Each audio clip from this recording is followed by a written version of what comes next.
What up? This is the Golden Era, and this is a listless conclusion to the conference final. Suns, they sweep the Lakers. Give that series some credit. First three games were all down to the wire. Fourth game was not.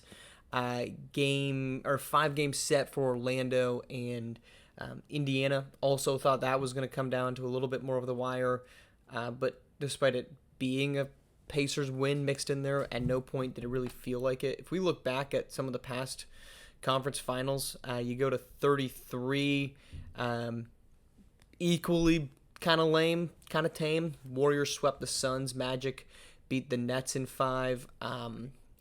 Year before that in 32, it was decent. Magic and Celtics went to 6. Suns and Warriors went to 5.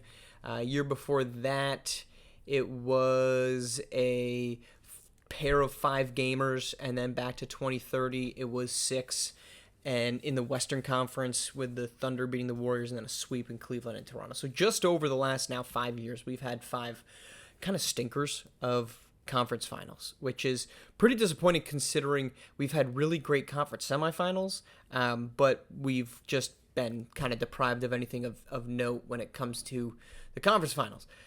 Hopefully that means we're getting a little bit better NBA Finals. I thought 2 years ago this was great. Warriors beat the Magic in 6, and last year's the sweep. Not too great. That's the second sweep in the last 3 years. Warriors swept the Wizards before that. So all to say, we're getting two teams, Suns and Magic, who have kind of been on the cusp, and now they're finally going to have an opportunity.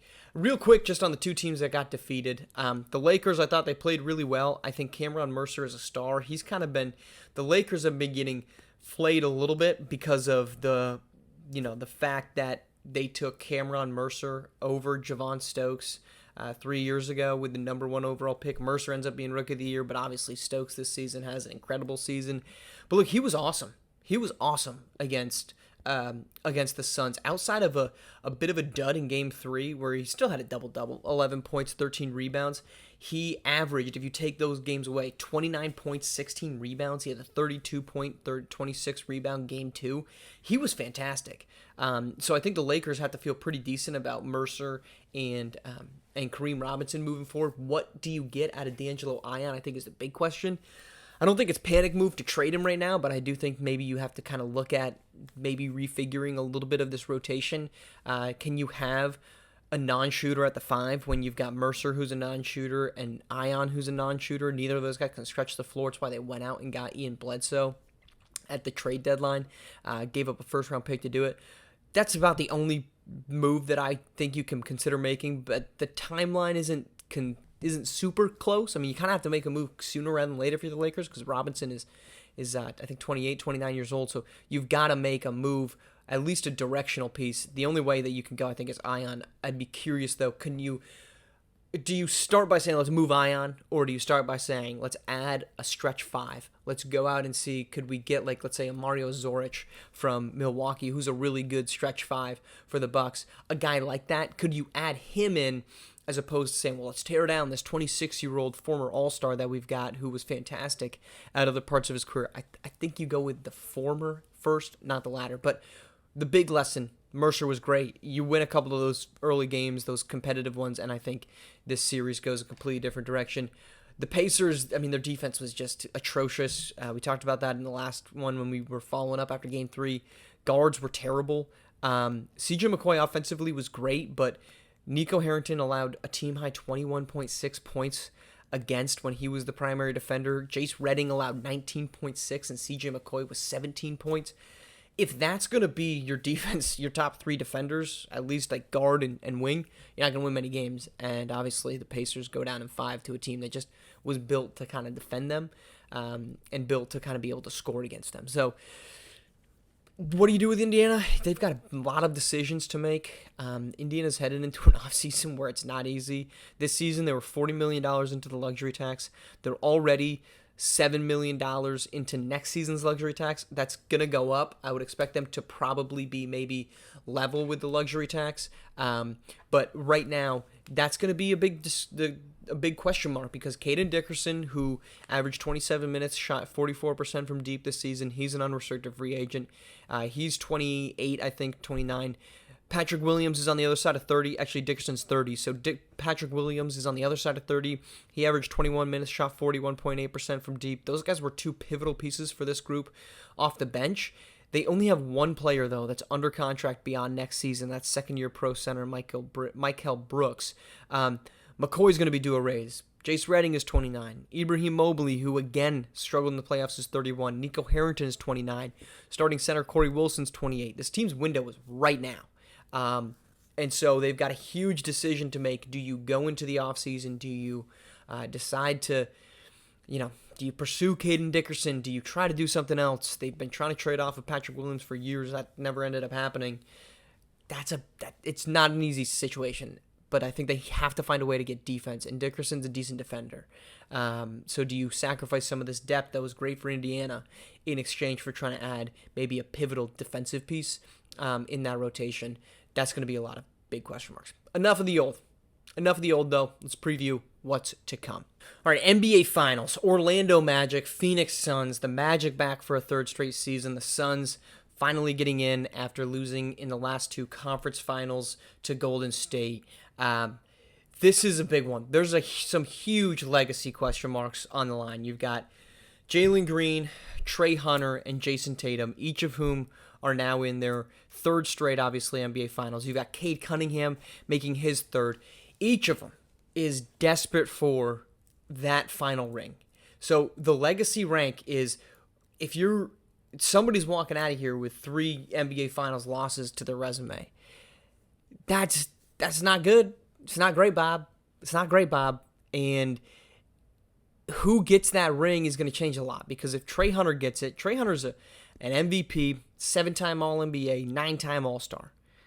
An elite basketball player is Trey Hunter. He needs a ring. Otherwise, he's running into the category of falling next to the likes of Charles Barkley, John Stockton, Giannis Antetokounmpo. Of course, Giannis never won a championship, right? Lost with the Bucks in the NBA Finals to Golden State. Donovan Mitchell, who got to the cusp, went to an NBA Finals, lost to Atlanta. That's the Luka Doncic, who hasn't gotten one, right? He's not even made an NBA Finals. Like, you're talking about elite players. That's where all these guys sit right now. And I think Trey Hunter, chief among them, with probably Cade Cunningham coming in second, has the most legacy movement. Jalen Green, he's that one-time MVP. His only MVP season was only All-NBA season. But an 8-time All-Star, he gets a ring, and he now has the ups on Cade Cunningham, who those guys are competing to be the second best player in that 2021 class, behind Kuminga, who's obviously 7-time champion, 8-time All-NBA, 8-time All-Star. Cunningham, 5-time All-NBA, 6-time All-Star. Like, you're adding to legacies here, and you can drastically change your standing in the grand scheme of this current generation with a ring. But this is going to come down to, I think, a Suns team that's just got more depth right now. They've got more pieces, and it's a bit of a matchup nightmare for Orlando, because the addition of Malik Hightower gives the Suns another flexible defensive option. And I think it's comedic, fantastic, interesting that two teams that built rosters, right, to defend Golden State, to try to beat the Warriors, with Orlando going out and getting Trayvon Bukes, with Phoenix last season going out and getting Malik Hightower. You got two teams that literally built a team to try to take down Golden State, and now they're going up against each other.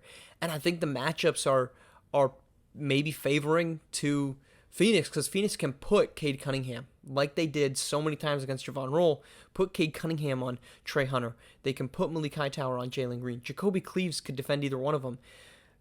Probably 5 weeks ago, you're probably looking at Jason Tatum and saying, maybe we don't need to defend him.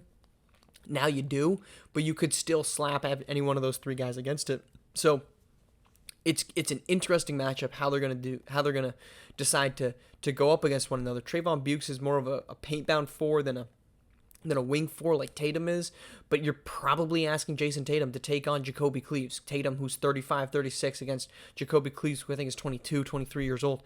That's not an easy matchup. 13-year difference between the two completely different eras of generational forwards.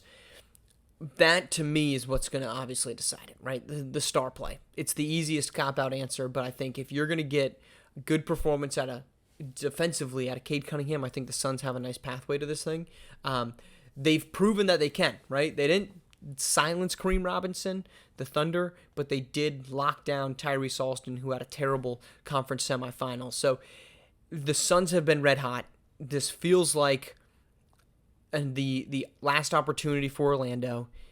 It's going to come down to the matchup of how efficient are the big name defenders against the big name offensive pieces. And I just think as it is now, the Suns have better elite defenders than the Magic. So if the Magic want to win this thing, they're going to have to just have offensive showcases. If this series becomes a defensive battle, I really think it's the Suns. And you'd be staring at a third straight NBA Finals defeat, which would be disastrous, obviously, for Trey Hunter's legacy, for Jalen Green's legacy, for Jason Tatum's legacy.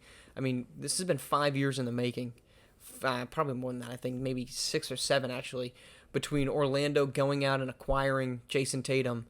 They stuck through it, and they took away the question marks that people had about this team, and they still haven't gotten a ring. And I don't know that it's coming right now. They're going to need a lot. I think this goes at least 6, but I'll take Suns in 7 here for what should be an exciting, I sure as heck hope after the last couple conference finals, this one included, were less than compelling in the NBA. So I'm going Suns in 7, my official prediction. We'll see. Big moments, big legacy updates, big opportunities across the league. We'll check back in with the NBA Finals up and rolling.